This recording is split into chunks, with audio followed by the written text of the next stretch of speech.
Un material importante que Dios ha puesto en nuestras manos y quisiéramos ayudarle con esto esta noche, y es el tema de sanidad interior.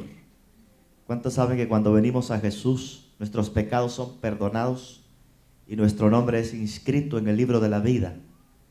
Pero con respecto a nuestra alma, nuestro espíritu, aún en nuestras emociones, hay áreas que en el proceso del camino del Señor van siendo transformadas, y Dios va trabajando en nuestra vida, y lo necesitamos los cristianos. De tiempo en tiempo tenemos que hacer lo que hace el águila, que se rejuvenece.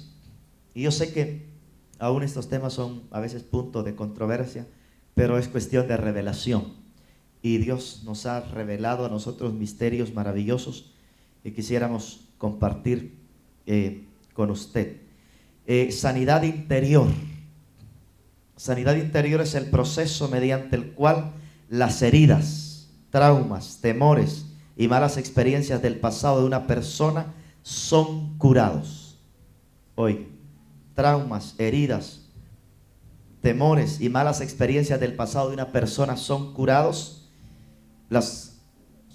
y son la acumulación de esas cosas que dejan marcas en el alma, y es necesario borrarlas. La sanidad interior permite que el alma, la voluntad, las emociones y la mente sean transformadas, renovadas por medio de la palabra de Dios y el poder del Espíritu Santo. Traumas, heridas, temores, rechazos, situaciones que quedan ahí marcadas en la voluntad, en los recuerdos, en la memoria, en la mente, tienen que salir en el nombre de Jesús, y eso es a través de lo que le llamamos sanidad interior. ¿Por qué es interior? Porque no tiene que ver con la piel, sino con lo interior. Para la piel es el dermatólogo, ¿verdad? Va al grano. Pero esto va a nuestro ser interior. Hay muchas cosas dentro de nosotros que tienen que ser trabajadas. Diga conmigo: Espíritu Santo, Espíritu Santo, trabaja en mi interior. Diga: mi alma, mis emociones, mi mente, mis recuerdos necesitan ser ministrados por tu Espíritu Santo. Amén. El hombre es tripartito. Viene del 3: espíritu, alma y cuerpo. Repítalo conmigo: espíritu, anímese, espíritu, alma y cuerpo. Si se lo aprendió, repítalo usted. Eso somos nosotros: espíritu, alma y cuerpo.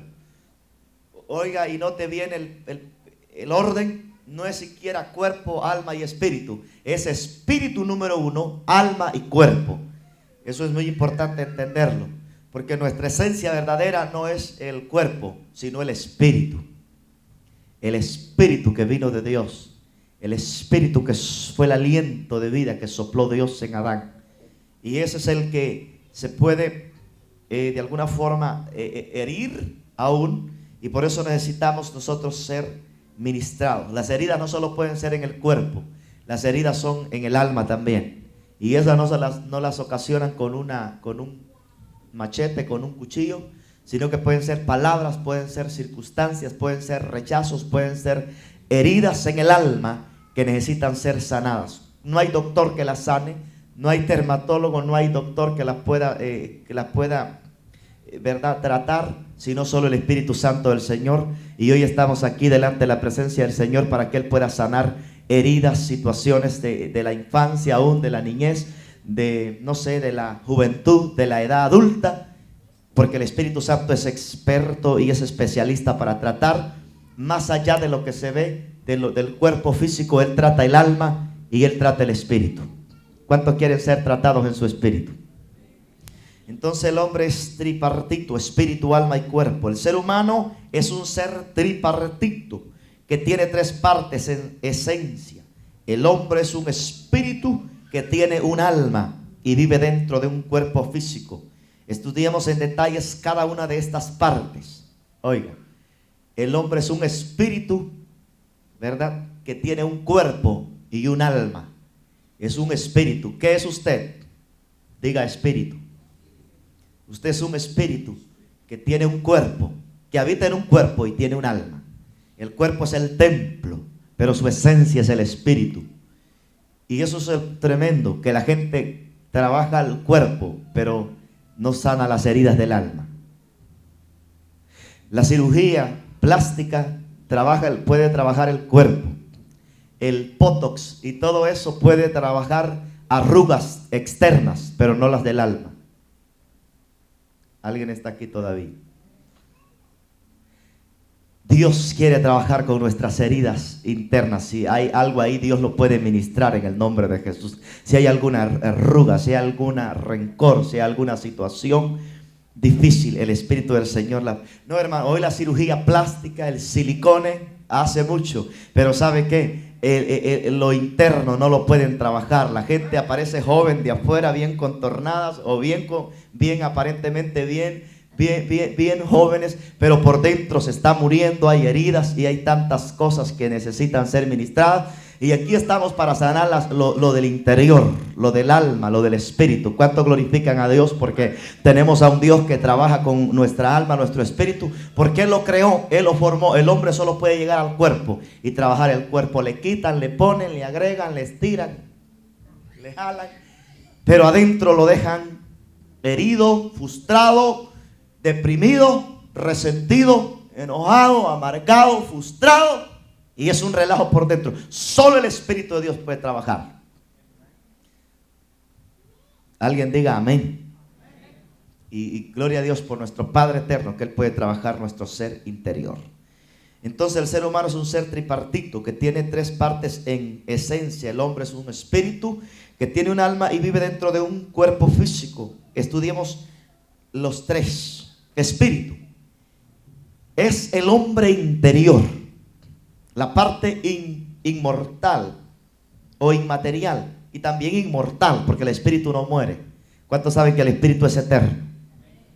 Es inmortal y es inmaterial o invisible del ser humano. Dice Proverbios 20:27 que lámpara de Jehová es el espíritu del hombre, la cual escudriña lo más profundo del corazón. Oiga, lámpara de Jehová es el espíritu del hombre. Lámpara de Jehová. Por eso usted vea cómo el comportamiento de una persona, dice que los ojos son la ventana del alma. Hay personas que no pueden ni siquiera ver al rostro, y eso es que hay un problema. Puede ser rechazo, baja estima, temores, inseguridades, cualquier nombre que se llame, eso tiene que salir en el nombre de Jesús. ¿Cuántos dicen amén a eso? Entonces, lámpara de Jehová es el espíritu del hombre. Lámpara de Jehová. Y dice, la cual escudriña lo más profundo del corazón. También hace un trabajo importante, escudriña lo más profundo del corazón. Nosotros mismos nos damos cuenta en las áreas donde estamos atrapados, donde necesitamos superarnos, donde necesitamos ser tratados. Y yo le doy la bienvenida. Usted está en el hospital celestial para ser ministrado y ser tratado por el Espíritu del Señor. Si a alguien le ayudo hoy con la palabra, yo logré mi objetivo, que alguien sea ministrado. Y mientras yo predico, yo declaro que la unción de sanidad aquí va a ministrar. Si hay heridas, van a desaparecer. Si hay situaciones en su área, en el área de sus emociones, de su alma, de su espíritu aún, van a ser quebrantados por el poder del Espíritu Santo. Esto indica que el espíritu del ser humano, él es el que tiene la capacidad de comunicarse con Dios, y es por medio del espíritu que Dios le hace ver a cada persona su propia naturaleza humana. A través del espíritu nosotros nos comunicamos con Dios, y también Dios le hace saber a cada persona su propia naturaleza humana. Eso es el espíritu. Número 2, el alma. Es el asiento de la voluntad. Las emociones y la mente es la parte del creyente que no nace de nuevo cuando recibimos a Cristo, sino que requiere sanidad interior y liberación a fin de ser renovada y transformada. El alma es la parte que tiene que ser, es la parte de las emociones y la mente, donde se alojan las emociones y la mente. Usted sabe que hay personas que a veces recuerdan cuando los castigaron más allá de lo normal y natural cuando eran niños, y todavía se emocionan por experiencias. Esa es la parte de las emociones. O se emocionan porque de repente se murió algún familiar o un padre o alguien, y esas áreas de las emociones están todavía ahí, está atrapado algo. O recuerdan una emoción fuerte que vivieron, porque es la parte de las emociones. Usted es perdonado, pero esa parte de emociones necesita ser transformada, necesita ser ministrada y necesita sanidad interior y liberación. Y por eso es importante este tema. Mucho pueblo del Señor todavía tiene 30, 40 años de convertido, pero si todavía no pasan por los procesos de sanidad interior, cristianos todavía oprimidos por áreas, por situaciones que ya tendrían que haber sido rotas en el nombre de Jesús. Entonces el alma es la esencia de la voluntad, las emociones, y la mente es la parte del creyente que no nace de nuevo cuando recibe a Cristo, sino que requiere sanidad interior y liberación a fin de ser renovada y transformada. Entonces las emociones necesitan ser ministradas. ¿Qué es la voluntad? La voluntad es una facultad del alma que nos lleva a hacer o no hacer algo. Eso es la voluntad. Es la facultad de aquello que nos lleva a hacer o no hacer algo. Aquí reside la capacidad de decidir o escoger. Dice el Señor: os he puesto delante la vida y la muerte, la bendición y la maldición. Escoger. La voluntad es la capacidad de escoger. Pues la vida para que vivas tú y tu descendencia. Deuteronomios 30:19. La voluntad es la capacidad de escoger. Dios ha puesto la voluntad en nosotros. ¿Sabía usted que los ángeles no tienen voluntad? Sí, nosotros los hijos de Dios. Los ángeles acatan órdenes. Los ángeles, ellos están a nuestro servicio.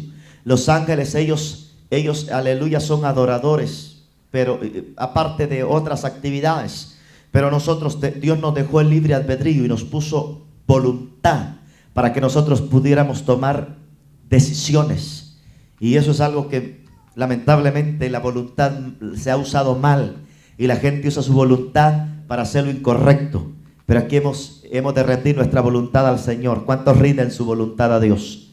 ¿Cuántos rinden su voluntad, aleluya, para trabajar en el servicio, en la obra del Señor? Necesitamos voluntades rendidas. Una voluntad no rendida es un peligro. Una voluntad no rendida, alguien la comparó con algo que, yo no sé, bueno, estamos hablando de la voluntad, no directamente de una persona. La voluntad no rendida la compararon con un potro no amansado. ¿Alguien está aquí todavía? ¿Por qué? Es terrible, no se sujeta. Y nosotros necesitamos nuestras voluntades rendirlas en la presencia del Señor, para que nuestra voluntad pueda ser obediente cuando Dios nos habla y nos diga: tienes que hacer esto en la obra de Dios.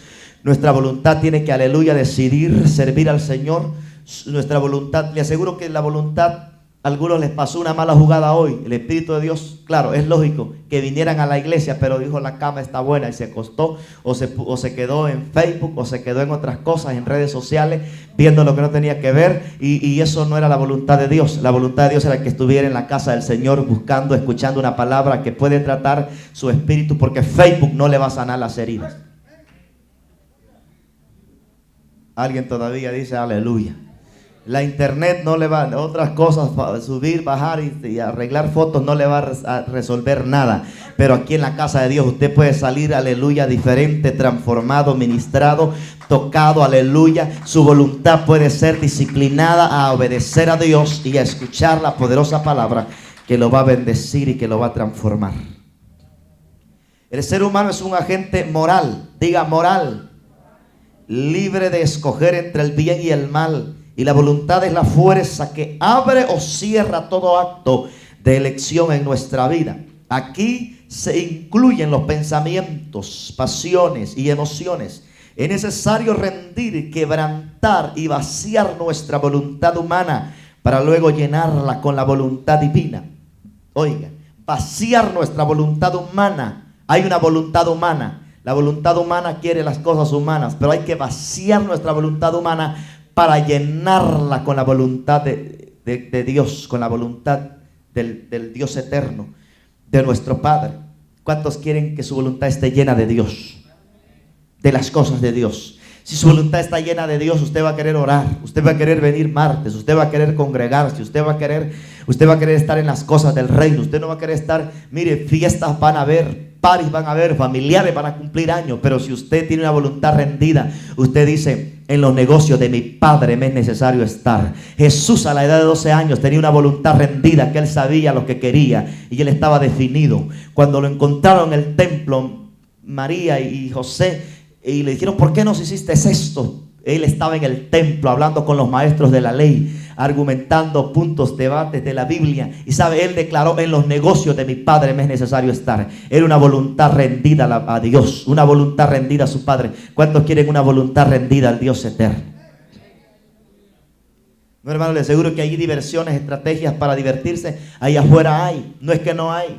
Hay muchas cosas que le pueden distraer, pero aleluya, una voluntad rendida decide: yo voy a estar en la casa de Dios, yo voy a estar en los negocios de mi Padre, yo voy a ir a nutrirme, porque mi cuerpo, el cuerpo se va envejeciendo, pero voy a nutrir a lo que es eterno. Mi espíritu es eterno. Aquí puedo vivir 80 años, pero el espíritu va a vivir por la eternidad, y yo no voy a desperdiciar el tiempo, lo voy a usar bien. Voy a trabajar por mi espíritu, que es eterno, y mi alma, que necesita también ser ministrada, para que no me vaya a jugar una mala pasada entre el espíritu y el cuerpo, porque ahí está en medio, ¿verdad?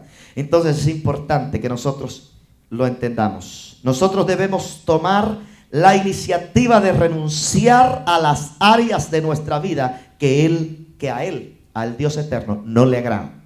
Nosotros tenemos que renunciar. Dios hizo su parte.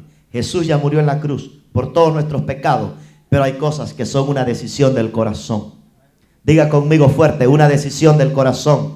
Vamos, digo, una decisión del corazón. Hay cosas que son una decisión del corazón. No es cuestión: Dios, ayúdame a salir de este pecado. Déjelo en el nombre de Jesús. Ayúdame a no entrar en esta parte en la computadora. Cierre esa ventana en el nombre de Jesús. Señor, ayúdame a que no. Usted va a renunciar. Cristo ya pagó. Usted tiene que decirle a su voluntad: voluntad, vas a rendirte a la voluntad de Dios. Voluntad, vas a someterte a la voluntad de Dios, y vas a hacer lo que Dios dice que tienes que hacer. Porque, aleluya, yo estoy dispuesto a hacer la voluntad de Dios. ¿Cuántos quieren hacer la voluntad de Dios? Aleluya. Voluntades rendidas que puedan caer en la gracia del Señor. Eso es el alma, ¿verdad? Hoy el cuerpo, número 3, es la parte física del ser humano y el asiento de los deseos y pasiones naturales. Es el medio que el espíritu y el alma usan para proyectar hacia el mundo. El cuerpo, oiga, es la parte física del ser humano y el asiento de los deseos y pasiones naturales. Por eso el cuerpo también. Pero sabe, una cosa lleva a la otra, es una secuencia. Si tenemos un espíritu sano, es porque hay un alma que ha sido sanada. Entonces vamos a tener un cuerpo también, aleluya, que va a estar también tratado y influenciado por el Espíritu de Dios. Porque el espíritu influencia el alma y el alma influencia al cuerpo. Óigase el orden. Los malos deseos salen del corazón, donde está el espíritu.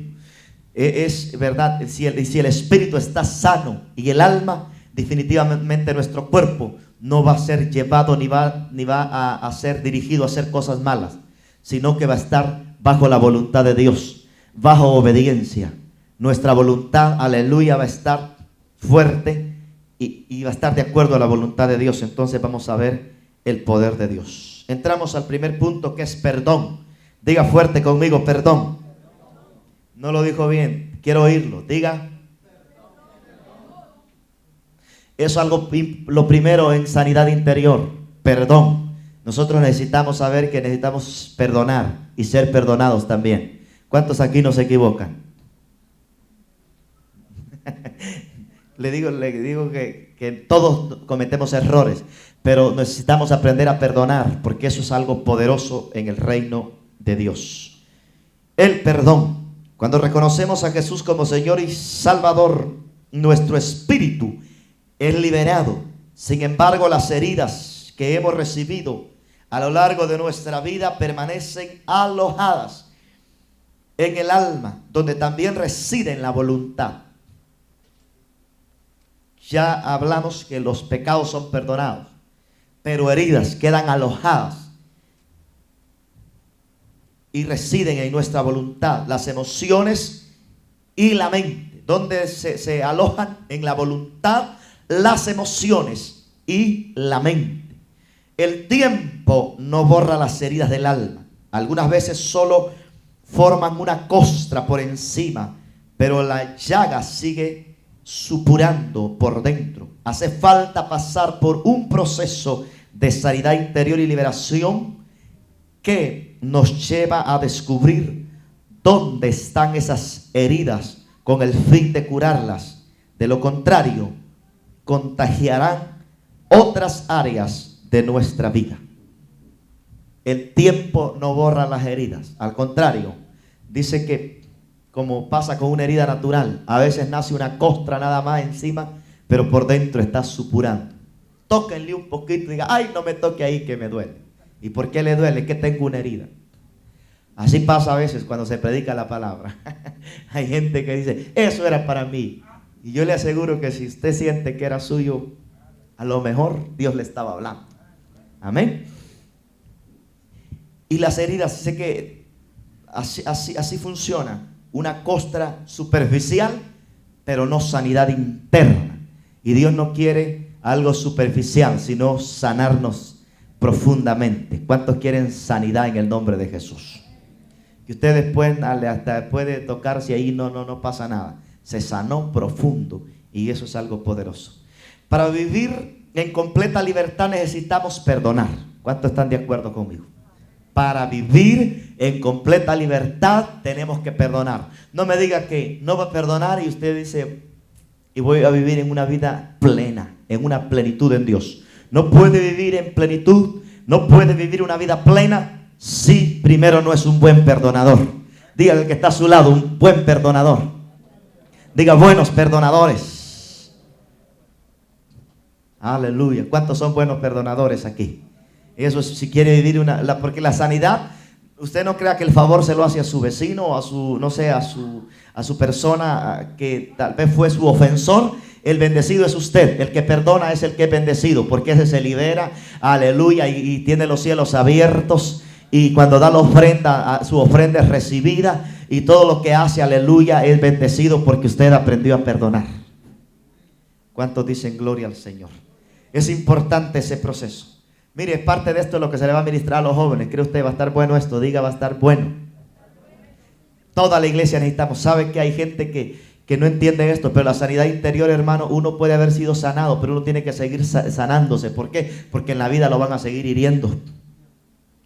Hermano, si esto aquí a veces es tremendo, aquí en la vida es terrible, entonces usted tiene que seguirse, ¿verdad?, renovando en Dios, porque siempre van a haber ofensas, siempre va a haber personas que lo van a traicionar, que lo van a difamar, que le van a inventar algo, que lo van a ofender de frente, y usted tiene que seguirse sanando, porque si no va acumulando. Y como le decía yo a alguien, esa no es basura de mi maletín, yo no la recibo, la saco en el nombre de Jesús, porque como el misionero dicen que va acumulando, porque va al McDonald's y se compra, no sé, le dan un apple pie y la cajita la echa al maletín, y de repente por allá se come una galleta y la basurita la echa al maletín, y por allá de repente le dan algo, otra cosita, y la basurita la va echando, y resulta que el maletín se le va llenando de basura.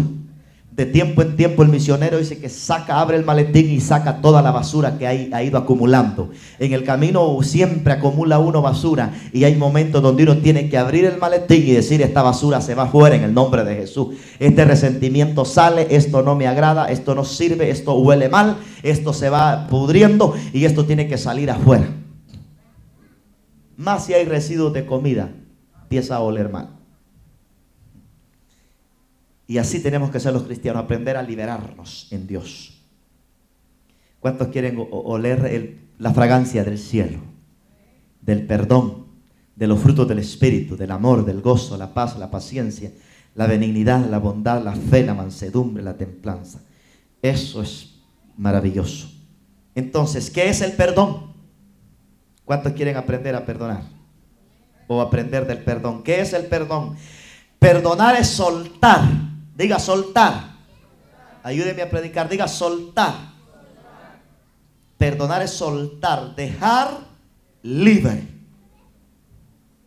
a la persona que nos ofendió. Es liberar a quien nos causó daño. Es dar por pagada una deuda. Eso es perdonar. Es dar por pagada una deuda. La falta de perdón es una gran epidemia en el cuerpo de Cristo y en el mundo. Algunos estudios médicos afirman que la falta de perdón contribuye a muchas enfermedades como el cáncer, úlceras, artritis y otras, según el doctor Michel, autor del libro El Proyecto Perdón. Alberga emociones negativas como la ira y el odio, crea un estado de ansiedad crónica. La ansiedad crónica produce, oiga lo que produce la ansiedad crónica por la falta del perdón. Produce exceso de adrenalina y cortisol. El exceso de adrenalina y cortisol, ¿qué producen? La producción de las células naturales, que son los soldados de su cuerpo a la lucha contra el cáncer. Entonces estas dos sustancias mencionadas debilitan los que podríamos decir nosotros los anticuerpos, las células que son las células que defienden nuestro cuerpo de las células cancerosas.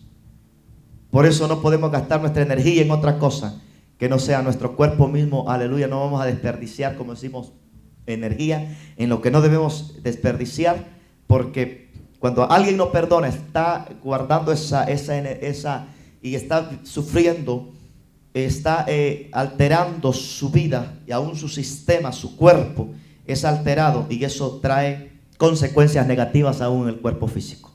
Muchas personas que mueren de cáncer es por no perdonar, se lo aseguro, porque la falta de perdón viene el resentimiento, después es el odio lo lleva a la amargura, y la amargura se convierte en algo terrible, y eso destruye hasta los huesos. Artritis, úlceras y muchas enfermedades, su raíz a veces es la falta de perdón. Cuando personas han perdonado, los dedos que estaban torcidos por la artritis o por diferentes problemas en los huesos se han liberado, y se ha visto los resultados visibles, cómo a través del perdón el cuerpo puede responder de una forma correcta. Perdonar no es una alternativa, sino un mandato. Diga, el perdón es un mandato. No es una alternativa, no es una opción. Es un mandato del Señor. Tampoco es un acto emocional, sino una decisión. Se lo explico, no es un acto emocional, no es que tengo que sentirlo. Y digo usted, yo no siento de perdonar. Nadie va a sentir de perdonar. Es una decisión del corazón. Es que no siento de perdonarte. No es un sentimiento, es una decisión. Pero sobre todo es un mandato de Dios. Entonces perdonar no es olvidar lo sucedido. Tampoco es ignorar o negar las ofensas. Usted no piense que olvidar, usted no padece de demencia. O sea, hay cosas que... Pero lo importante es que cuando lo recuerde no va a sentir dolor, sino que ya va a estar sano en esa área. Entonces no es olvidar lo sucedido, tampoco es ignorar o negar las ofensas. Ni siquiera es dejar que el tiempo borre lo ocurrido. En verdad, el perdón mental no existe, como tampoco existe el sentimiento repentino de perdonar. Perdonar es una decisión. ¿Cuántos toman esa decisión? Usted tiene que tomar esa decisión. Usted tiene que tomar una decisión de perdonar a veces a sus hijos, de perdonar a su esposa, de perdonar a su esposo. Tiene que perdonar a su jefe, tiene que perdonar a veces a aquellos que le han ofendido, tiene que perdonar, porque a eso Dios nos ha llamado. Gócese que Cristo nos ama. ¿Cómo nace la falta de perdón? Comienza con una ofensa que es como una semilla de maldad plantada en nuestro corazón, que pronto empieza a echar raíces. Sus primeros brotes son amargura. Oiga, echa raíces, sus primeros brotes es amargura y resentimiento. Veamos en el siguiente diagrama cómo nos puede afectar una ofensa. Oiga el patrón que tiene. Hay por lo menos 1, 2, 3, 4, 5, 6 niveles donde se prospera. Empezando con la ofensa, el primer escalón. Se va a otro grado más alto, resentimiento. Va conmigo, vea una escalera así hacia arriba, ¿verdad? El primero es la ofensa. Segundo escalón sería resentimiento. Tercer escalón, falta de perdón. Cuarto escalón, raíz de amargura. Quinto escalón, odio. Sexto, muerte. Séptimo, enfermedad física. Y por el final, muerte física. Se lo repito. Primero, ofensa. Segundo, resentimiento. Tercero, falta de perdón. Cuarto, raíz de amargura. Quinto, odio. Sexto, muerte espiritual. Séptimo, enfermedad física. Octavo, muerte física. Es progresivo, pero uno puede regresar si está en alguno de ellos ya parado. ¿Cuántos dicen gloria a Dios? La ofensa, por eso no hay que dejarla que avance tanto. ¿Por qué no nos enseña la Biblia que no se ponga el sol sobre vuestro enojo? No deje que se haga más grande, que se pase días. Y dice, la ofensa usted la puede trabajar ahí, en la etapa de ofensa, todavía en el resentimiento. Pero luego el resentimiento lo puede llevar al escalón más peligroso, que es la falta de perdón. Donde la gente se cierra y dice, no, es que mis derechos, saca sus derechos, saca sus razones y sus justificaciones. Y si usted busca justificaciones y sus derechos, usted tiene que rendir a sus derechos en el nombre de Jesús. Tiene que rendir sus derechos. Tenemos que rendir nuestros derechos. No es que yo aquí, es que yo allá. No busquemos. Si buscamos vamos a tener excusas y muchos puntos que podrían ser justificables.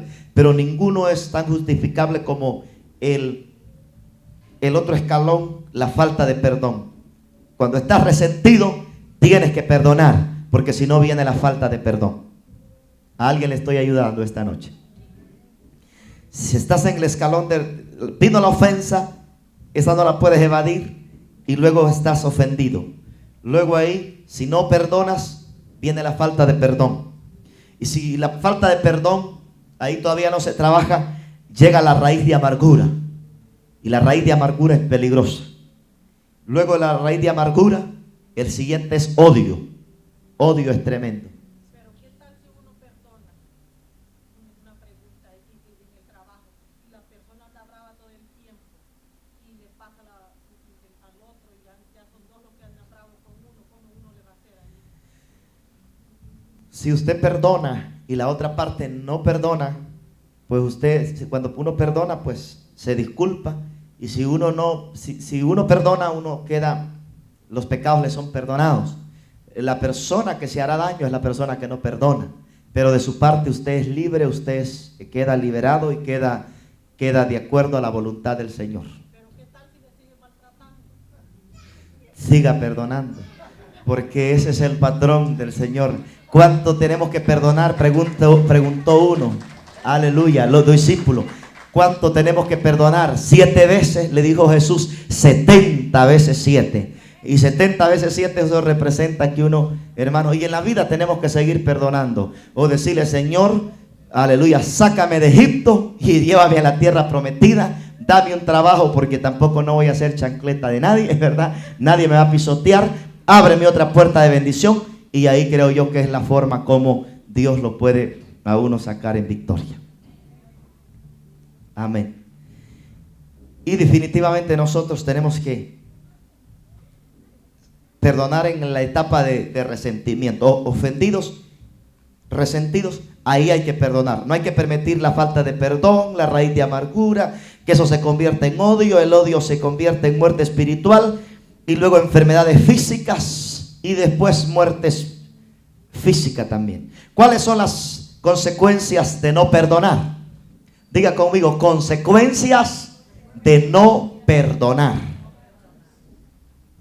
Número 1, Dios no nos perdona. Si no perdonamos, Dios no nos perdona. Si no perdonamos a quienes nos ofenden, tampoco Él nos perdonará. La Biblia nos enseña que debemos perdonar y tener misericordia como Dios tuvo misericordia de nosotros. En Mateo 18, 23 al 35, aunque Dios es paciente con nosotros, especialmente cuando aún somos inmaduros, nunca dejará pasar una falta de perdón. Nosotros vemos en la palabra del Señor, Mateo 18, que dijo 23 al 35. Mateo 18, 23 al 35. ¿Qué dice la palabra del Señor? Jesús le dijo: no te digo hasta 7, sino hasta 70 veces 7. Por esto el reino de los cielos es semejante a un hombre rey, que quiso hacer cuentas con sus siervos. Y cuando él comenzó a hacer cuentas, le fue traído uno que le debía 10,000 talentos. Diga 10,000 talentos. Dígalo fuerte, 10,000 talentos. Dice el verso 25: puesto que él no podía pagar, su señor mandó venderlo a él junto con su mujer, sus hijos y todo lo que tenía, y que se le pagara. Entonces el siervo cuyo cayó y se postró delante de él diciendo: ten paciencia conmigo y yo te lo pagaré todo. El señor de aquel siervo, movido a compasión, le soltó y le perdonó la deuda. Dígale, perdonó la deuda. ¿Cuánto le perdonó? No diga lo que leímos. 10,000 talentos. Diga 10,000 talentos. Entonces le perdonó toda la deuda, ¿verdad? Los 10,000 talentos. Verso 28. Pero al salir aquel siervo, halló a uno de sus consiervos que le debía 100 denarios. Hermanos, 100 denarios con 10,000 talentos es como que usted diga $100,000 y $100. O sea, no es nada. 100,000 y 100 hay un kilómetros de distancia. Entonces, pero al salir aquel siervo, verso 28, halló a uno de sus consiervos que le debía 100 denarios, y haciéndose de él le ahogaba, diciendo: paga lo que debes. Entonces su consiervo, cayendo, le rogaba diciendo: ten paciencia conmigo y yo te pagaré. Pero él no quiso, sino que fue y lo echó en la cárcel hasta que le pagara lo que le debía. Diga injusticia. Ya le habían pagado a él 10,000 denarios, le habían perdonado. Y ahora al que había sido perdonado, alguien le debía a él nada más 100 denarios. Y por estos 100 denarios echó a la cárcel al otro, lo hizo que le pagara. Y eso es injusto. Dice el 29, entonces su consiervo, cayendo, le rogaba diciendo: ten paciencia conmigo y yo te pagaré. Pero él no quiso, sino que fue y lo echó en la cárcel hasta que le pagara lo que le debía. Así que cuando sus consiervos vieron lo que había sucedido, se entristecieron mucho y fueron a declararon a su señor todo lo que había sucedido. Entonces su señor le llamó y le dijo: siervo malo, toda aquella deuda te perdoné porque me rogaste. ¿No debías tú también tener misericordia de tu consiervo, así como también yo tuve misericordia de ti? Y su señor, enojado, le entregó a los verdugos hasta que le pagara todo lo que le debía. Así también hará con vosotros mi Padre Celestial, si no perdonáis de corazón cada uno a su hermano. ¿Entendió la palabra? ¿Cuánto le han perdonado a usted? Diga mucho. Diga mucho. Entonces nosotros tenemos que perdonar porque nos han perdonado. Y de esa forma podemos ver. Aunque Dios es paciente con nosotros, especialmente cuando aún somos inmaduros, nunca dejará pasar una falta de perdón. Dice Mateo 6:15: mas si no perdonáis a los hombres sus ofensas, tampoco vuestro Padre os perdonará vuestras ofensas. Si no perdonáis vuestras ofensas, tampoco vuestro Padre perdonará vuestras ofensas. Perdonamos nosotros las ofensas y Él nos perdona a nosotros. ¿Cuáles son las consecuencias de no perdonar? Número 2, desobedecemos a Dios. Desobedecemos a Dios. Decimos perdonar porque es un mandato de Dios. El perdón es un acto de nuestra voluntad y debe ser un estilo de vida para nosotros. Diga, un estilo de vida. El perdón es un estilo de vida. Mateo 18, 21 al 22. Entonces se le acercó Pedro a Jesús y le dijo: Señor, ¿cuántas veces perdonaré a mi hermano que peca contra mí? Hasta 7. Jesús le dijo: no te digo hasta 7, sino aún hasta 70 veces 7. Amén. ¿Cuáles son las consecuencias de no perdonar? Punto número 3. El enemigo toma ventaja en nuestra vida. La falta de perdón es una puerta abierta por donde entra el enemigo y destruye nuestro hogar, nuestras finanzas, nuestra salud y muchas cosas más. Punto número 3. ¿Cuáles son las consecuencias de no perdonar? El enemigo toma ventaja de nuestra vida. ¿Cuántos quieren que el enemigo no tome ventaja de su vida? Perdonemos en el nombre de Jesús. Porque Él, cuando hay falta de perdón, Él dice: tengo un derecho legal, hay una puerta abierta, yo tengo ahí algo ahí dentro de Él, me pertenece, porque el odio, la falta de perdón viene de las tinieblas. Entonces cuando usted no perdona, Él tiene algo, el enemigo toma ventaja de nuestra vida. Entonces dice 2 Corintios 2, 10 y 11: y al que vosotros perdonáis, yo también, para que Satanás no gane ventaja alguna sobre nosotros, pues no ignoramos sus maquinaciones. Que no tome ventaja el enemigo, en el nombre de Jesús. 4. Las consecuencias de no perdonar: nuestras oraciones son estorbadas. Consecuencias de no perdonar: nuestras oraciones son estorbadas. Falta de perdón corta la comunión con Dios. En el verso siguiente Jesús nos exhorta a perdonar a quienes nos han ofendido. Marcos 11, 25. Y cuando estéis orando, perdonad si tenéis algo contra alguno, para que también vuestro Padre que está en los cielos os perdone a vosotros vuestras ofensas. Cuando estemos orando, dice que perdonemos. Si se acuerda de una ofensa, no siga la oración en guerra. Deje de guerrear y perdone y diga: Padre, yo perdono a este hermano, aleluya, hermana, o lo que sea. Y usted va a ver que va a haber bendición ahí. Y después su guerra va a ser escuchada y no va a rondar aquí abajo, sino que los cielos se van a abrir. Consecuencias de no perdonar, dijimos, nuestra oración son estorbadas. Consecuencias de no perdonar, creo que sería número 5. Dios no recibe nuestra ofrenda. Hello. Dios no recibe nuestra ofrenda. ¿Cuántos quieren que su ofrenda sea recibida? ¿Recuerda la ofrenda de Abel y la de Caín? La de Abel fue recibida. No es porque a Dios le guste la sangre y el cordero. Sí, es una ofrenda agradable, era buena la ofrenda. Pero algunos hablan de más y dicen que la ofrenda de Caín es que estaba podrida y que llevaba frutas viejas. Llevaba lo mejor del campo. El problema no era lo que llevaba, sino cómo lo llevaba. Lo llevaba con un corazón incorrecto. Y por eso tenemos que llegar a Dios con un corazón correcto.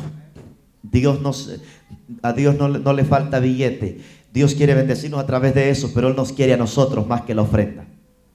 ¿Alguien está aquí todavía? Claro, no diga: yo no voy a ofrendar. No, su ofrenda va a ser agradable y ahí va a haber bendición, aleluya, cuando su corazón está agradable en la presencia del Señor. Y a veces nos decimos, ¿por qué no recibo bendición? Yo debería de preguntar, ¿cómo está el corazón? No es solo cómo estamos dando, eso es importante, pero vamos a alinear las dos cosas, nuestro dar con nuestro corazón. Que el corazón y la ofrenda sean recibidas en la presencia del Señor, y ahí Dios envía bendición, y bendición en abundancia.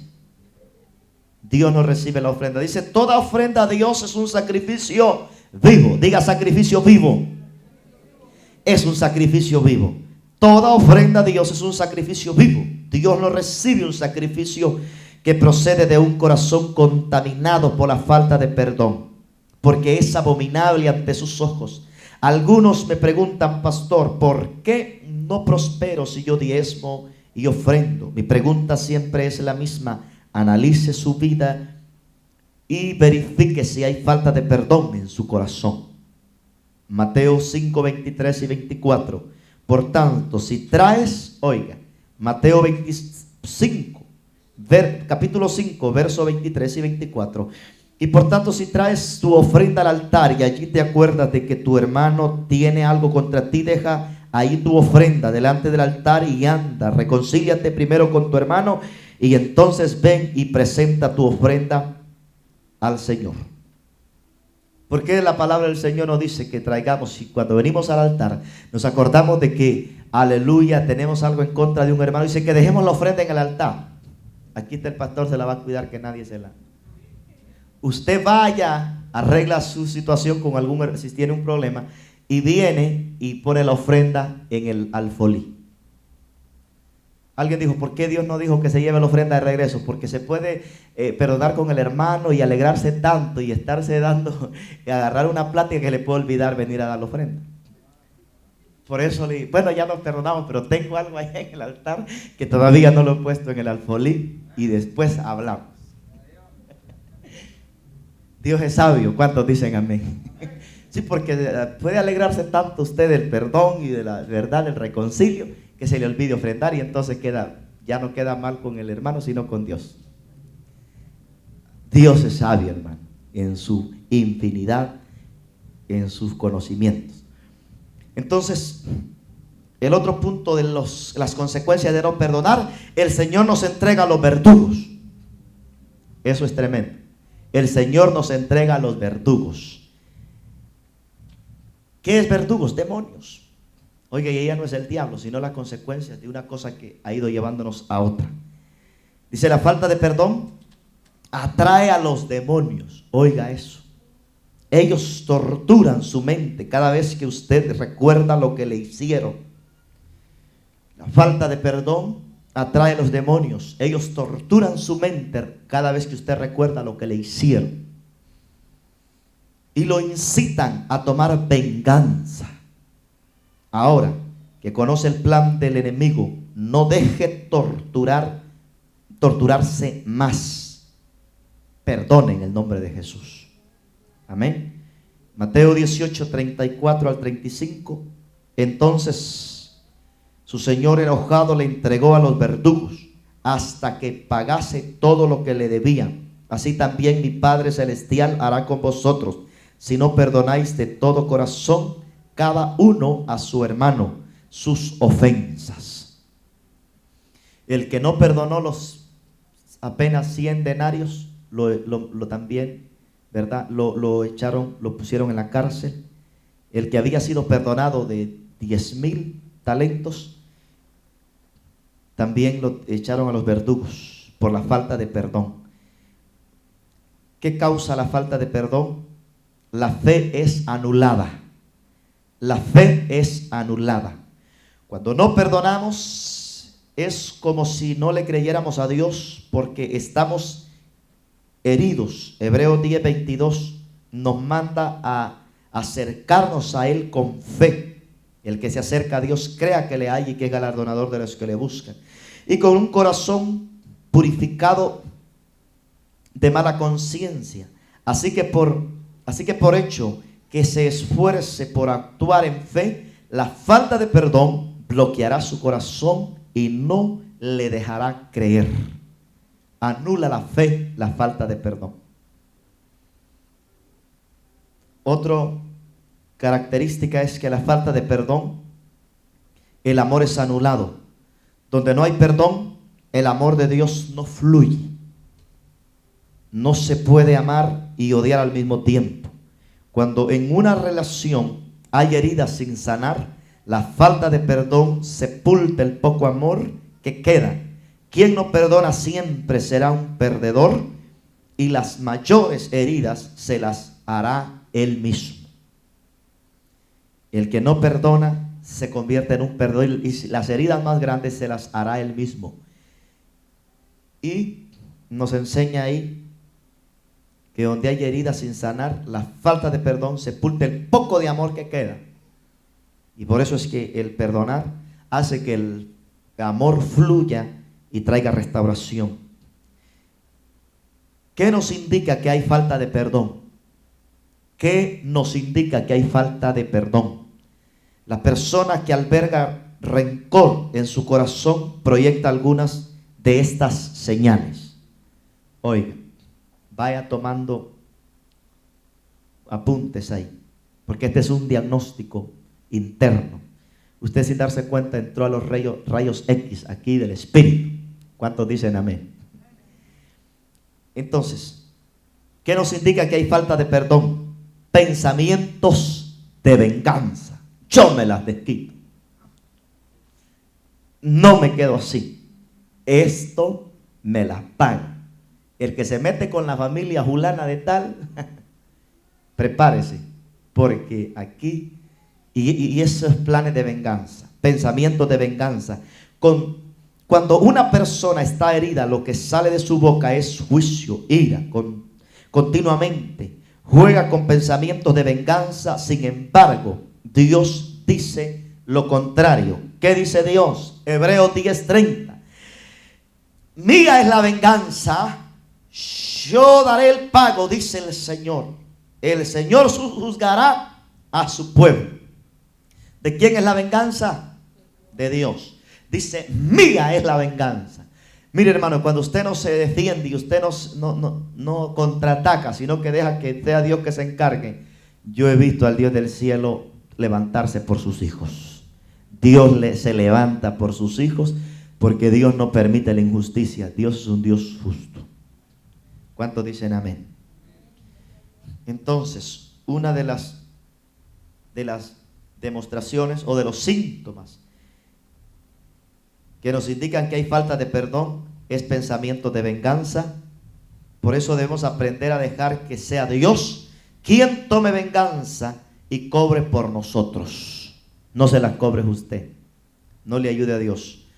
Otro síntoma que hay falta de perdón es goza cuando algo malo le pasa a quien lo ofendió. Cuando hay falta de perdón, dice que goza cuando algo malo le pasa a quien lo ofendió. Se le accidentó el carro, le pasó esto. Goza en vez de sentir carga. Quizás no lo dice,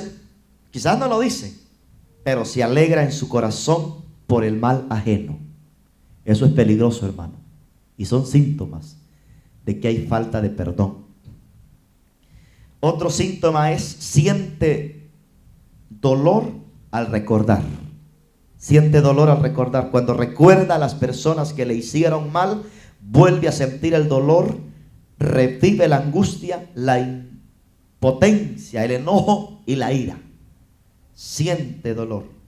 Otra señal de falta de perdón en una persona es que habla continuamente de lo que le hicieron. Habla continuamente de lo que le hicieron. Quien no perdona está como atrapado en un anzuelo, pero hoy se suelta en el nombre de Jesús. Está como atrapado en un anzuelo y en cualquier conversación saca a reducir el problema. Por lo general arruina las reuniones familiares. Nadie quiere estar cerca de uno que solo despide odio y amargura. ¿Se ha fijado usted que hay personas que uno tiene una conversación entablada bien bonita y de repente saca una cosa que ni encajen en la conversación para decir lo que hay en su corazón? Y uno dice, Pero ¿qué viene al caso esta plática? Es porque está herido, tiene en su corazón esa situación difícil. Es como un anzuelo, está enganchado ahí. Y el diablo, la trampa significa un anzuelo. Y el diablo pone trampas para atar a las personas. Pero nosotros somos libres en el nombre de Jesús. Entonces, perdonar y olvidar. Dios perdona la maldad y olvida el pecado. Dice Miqueas 7:18. Los seres humanos no tenemos el poder de borrar de nuestra memoria por completo las cosas del pasado. Por eso Dios tiene que lidiar con nuestro corazón. Si en verdad hemos perdonado, ya no habrá dolor al recordar. La liberación como parte del ministerio de Jesús. ¿Cuántos saben que la liberación era parte del ministerio de Jesús? Cristo fue ungido en Lucas 4:18 para sanar a los quebrantados de corazón y para pregonar libertad a los cautivos. Entonces, todos de una u otra forma llegamos a los pies de Cristo necesitados de ser sanados y liberados. Mateo 4:23 y 24. Recorría Jesús toda Galilea, enseñando en las sinagogas de ellos, predicando el evangelio del reino y sanando toda enfermedad y toda dolencia en el pueblo. Se difundió su fama por toda Siria y le trajeron todos los que tenían dolencias, los afligidos por diversas enfermedades y tormentos, los endemoniados, lunáticos, paralíticos, y los sanó. El ministerio de Jesús era de liberación, de sanidad. De acuerdo a esto, podemos decir que una cuarta parte del ministerio de Jesús estuvo dedicado a la expulsión de demonios. Sin embargo, la iglesia moderna se contenta con predicar y enseñar, pero se olvida de sanar a los enfermos, liberar a los oprimidos por el diablo. No estamos cumpliendo todo el ministerio de Cristo cuando solo predicamos la palabra, no sanamos ni liberamos. Diga conmigo: sanidad y liberación. Dígase el pan de los hijos. Para los hijos de Dios es la sanidad, es la liberación. Y necesitamos nosotros entrar en esas dimensiones, porque muchos solo se conforman con la palabra, y no hay liberación. ¿Cuántos han encontrado liberación en Cristo Jesús? Aquí ha venido gente con trabajos de brujería, maldecidos por generaciones, pero las maldiciones se rompieron en el nombre de Jesús. ¿Sabe que yo estaba viendo que el Espíritu de Dios nos ha dado una unción para romper con las maldiciones de religiosidad que vienen de ancestrales, con las maldiciones de miseria? Aquí la gente, aleluya, Dios la bendice, aquí no hay desempleo en el nombre de Jesús. Dios abre puertas. Y hay una unción para romper las maldiciones generacionales, porque creemos en eso. A mí no me molesta, aleluya. Yo sé que a veces hay gente liberada y hay que correr a agarrar una bolsa, porque empiezan a sacar toda tiniebla y toda obra de iniquidad que ha estado en sus entrañas. Pero es porque hay una unción que rompe los yugos y libera a las personas.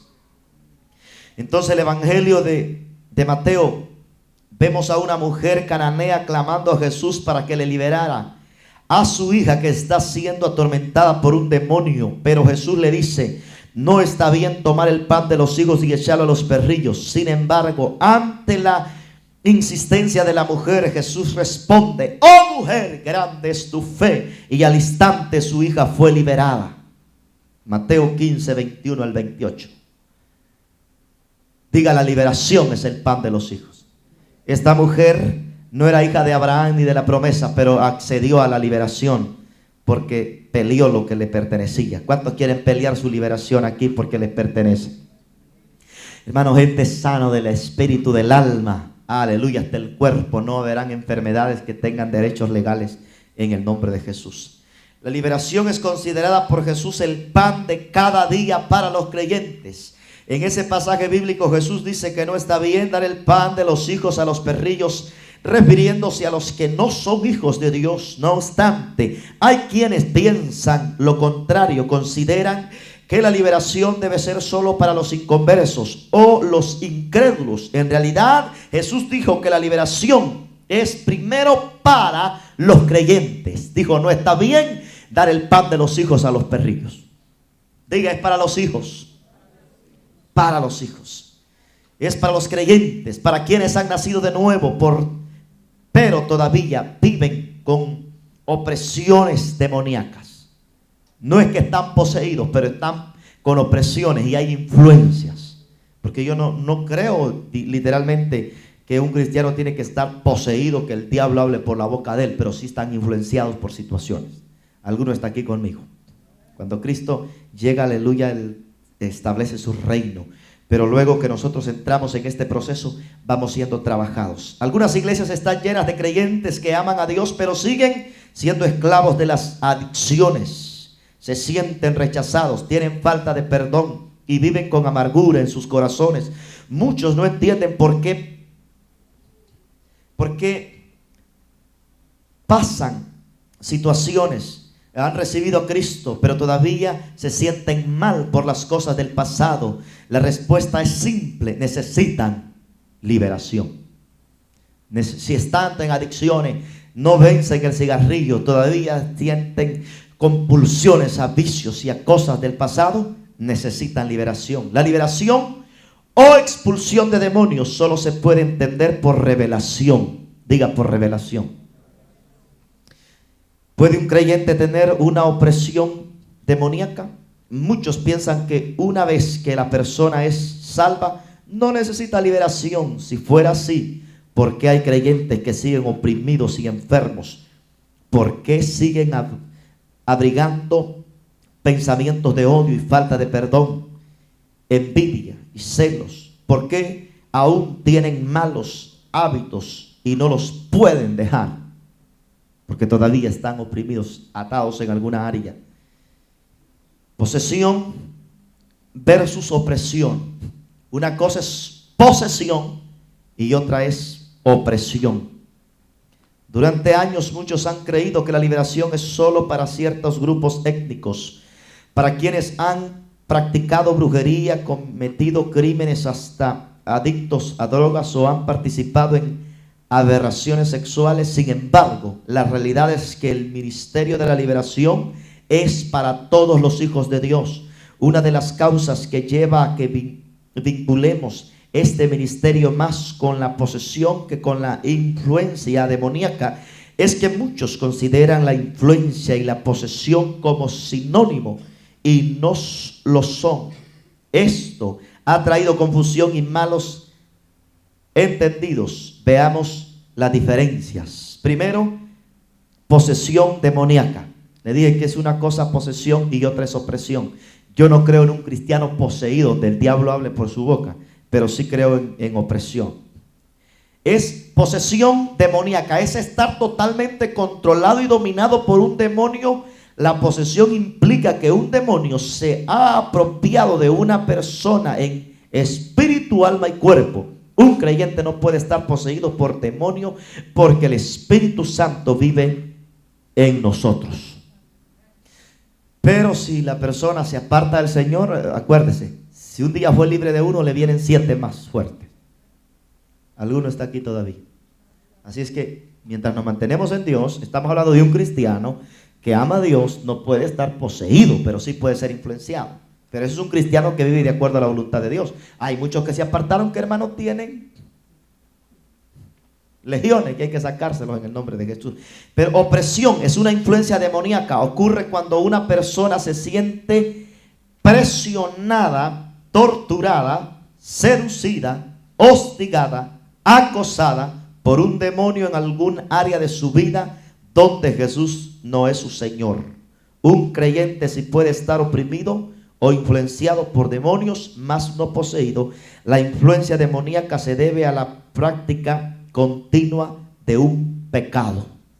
Cuando alguien le abre una puerta, entonces el enemigo toma derecho legal y ahí lo acosa, lo puede, como dice aquí, que lo tortura, es seducida, hostigada y acosada por un demonio en algún área de su vida donde Jesús no es su Señor. Donde Jesús no es su Señor, donde nosotros no lo hemos hecho Señor de nosotros, donde no hemos rendido la voluntad, donde nosotros No queremos que Él sea el Señor de nosotros porque hacemos lo contrario que Él nos pide que hagamos. Un creyente sí puede estar oprimido o influenciado por demonios, mas no poseído. La influencia demoníaca se debe a la práctica continua de pecado. Eso trae opresión, la cual abre puertas para que entren los demonios. Algunas puertas son las maldiciones generacionales, el ocultismo, la práctica de algunos tipos de medicina alternativa, la idolatría, las ligaduras o alianzas diabólicas del alma, las relaciones de abuso, los pecados sexuales, los traumas del pasado, el rechazo, temor, crímenes, abortos y muchas más. Jesús nunca le dijo a sus discípulos que cuando alguien se convirtiera al evangelio, los demonios huirían de esa persona automáticamente. Más bien, Él mandó que los echaran fuera. Por eso, lo primero que hizo al enviarlos a predicar por todo el mundo fue darles autoridad para echar fuera demonios. Y eso usted lo ve en Marcos 16, del 15 y adelante. Id por todo el mundo y predicad el evangelio a toda criatura. El que creyere y fuere bautizado será salvo, mas el que no creyere será condenado. Y le dijo: estas señales seguirán a los que creen en mi nombre. Primero, echarán fuera demonios, hablarán nuevas lenguas, tomarán en las manos serpientes, y si bebieren cosas mortíferas no les harán daño. Sobre los enfermos pondrán las manos y sanarán. Así que no me diga, hay gente que dice: uy, liberación. No, eso es parte de lo que del paquete. Está en Marcos 16, del 15 en adelante. Jesús es dueño y Señor de quienes le reciben en su corazón. Sin embargo, quienes no le reciben tienen por Señor al diablo, quien también ejerce señorío sobre ellos. La obediencia y la desobediencia juegan un papel importante para determinar bajo su señorío que nos encontramos. Jesús es mi dueño, Jesús es su Señor. ¿Cuántos tienen a Jesús como su Señor? Dígalo fuerte: Jesús es mi Señor. Diga: Él es el Señor de mi vida.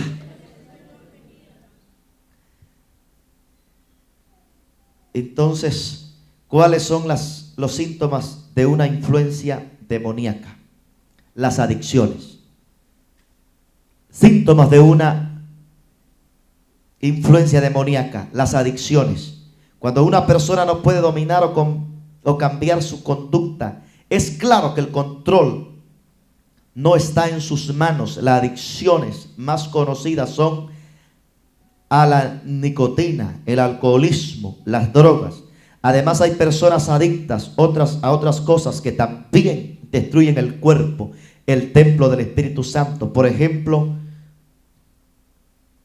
tipos de comidas. Y no quiero provocarle hambre, pero la gula también es una influencia, hermano. ¿Cuántos dicen amén? Otra forma de señales o evidencias de influencias demoníacas es amargura y falta de perdón. Cuando la gente abusa y ofende a otros es porque generalmente ellos les hicieron lo mismo. La influencia demoníaca reclama pagar con la misma moneda. Amargura y falta de perdón, ahí eso hay influencia. Patrones compulsivos de conducta. Es la obsesión por hacer algo, por ejemplo, lavarse las manos constantemente, limpiar obsesivamente la casa o el carro, indican ciertas influencias demoníacas. Y eso no es que no la va a limpiar, o sea, también no limpiar es otra influencia, pero en la obsesión, toda obsesión es. Yo creo que aquí sería mejor motivarlo a que la limpie, ¿verdad? Pero una obsesión, hermano, estar lavando el carro, ilustrándolo y no venir a la iglesia es una obsesión, eso es terrible. Que porque va a limpiar la casa no va a venir al culto, que porque va a lavar la ropa no va a venir al culto. Yo creo que hay una influencia demoníaca que hay que reprenderla en el nombre de Jesús. ¿Cuántos dicen amén a eso? Vale. Si usted lo cree, dele un aplauso al Rey de Reyes, así me da. No, que tengo que lavar, que tengo que llamar a, no sé, allá a... No puede usted poner el tiempo. Hay prioridades en el reino del Señor. Influencias, patrones compulsivos de conducta. Depresión es el sentimiento prolongado de tristeza. Hoy, depresión, ¿quiere los síntomas? Depresión es el sentimiento prolongado de tristeza y luto, a la inhabilidad de sobreponerse a las circunstancias. Algunos síntomas de depresión son la pérdida del apetito, y en otros casos es lo contrario, ¿verdad? La interrupción del sueño y la falta de concentración. Todos estos abren puertas a espíritus demoníacos. A algunos les agarra la falta de apetito, pero a otros se les abre el apetito. Y es depresión. Y eso tiene que, aleluya, quebrarse en el nombre de Jesús. Esas influencias no pueden permanecer en su vida. ¿Cuántos creen que aquí, aleluya, tenemos que ser libres de toda depresión en el nombre de Jesús? Porque saben, millones de americanos están deprimidos, viven con fármacos, pastillas para dormir, pastillas para despertarse, pastillas para andar activo, y todo es fármacos. Y nosotros tenemos que ser libres de eso en el nombre de Jesús. Mejor hago una sopa de una que me hizo mi esposo. Un día le aseguro que usted se duerme tranquilo y se levanta fuerte en el nombre de Jesús y bendecido. ¿Cuántos han oído de la sopa de pito? No son salvadoreños. En Guatemala no comen sopa de pito. Bueno, ahí lo dejamos. Eso pega fuerte. Si está deprimido, le recomiendo una de esas y se duerme, hermano. Tranquilo, en paz me acosté y así mismo dormiré, porque solo tú me haces vivir confiado, dijo el salmista. Síntomas de influencias. Dijimos depresión. Síntomas, temores y fobias.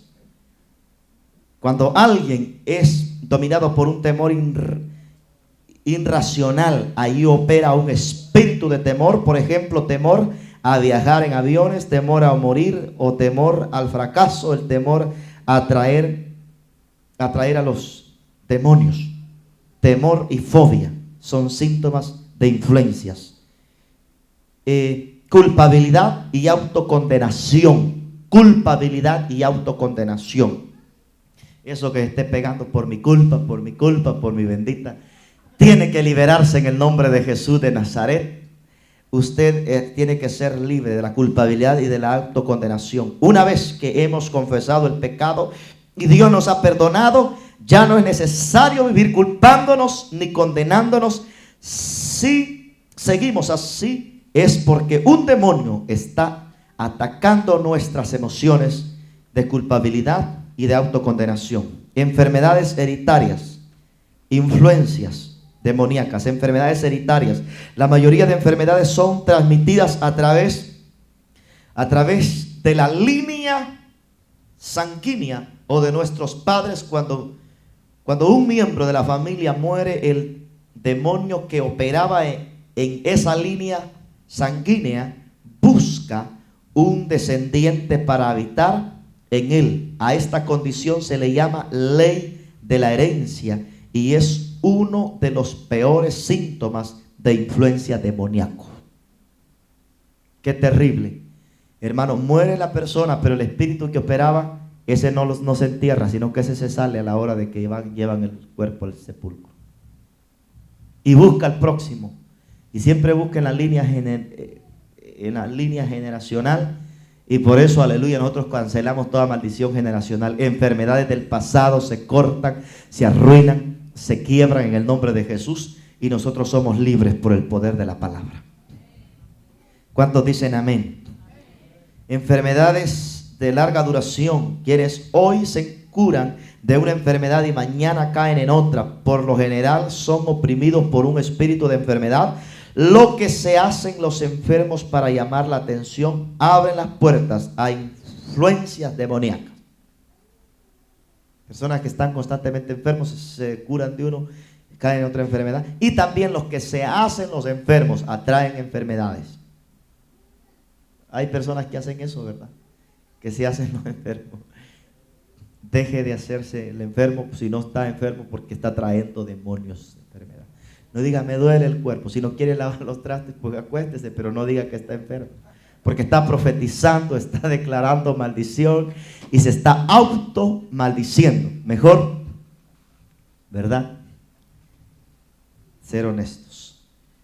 Cierre sus ojos porque ya los está cerrando. Y declaramos esta palabra en el nombre de Jesús. Padre, gracias por tu palabra. Declaramos en el nombre poderoso de Jesús de Nazaret que esta palabra nos ha revelado, nos ha enseñado los misterios, aquello que está tal vez escondido en nosotros. Pero tu gracia y tu Espíritu Santo nos puede enseñar y guiarnos y llevarnos a toda justicia y a toda verdad en el nombre de Jesús. Gracias por la vida, gracias porque somos libres en el nombre de Jesús.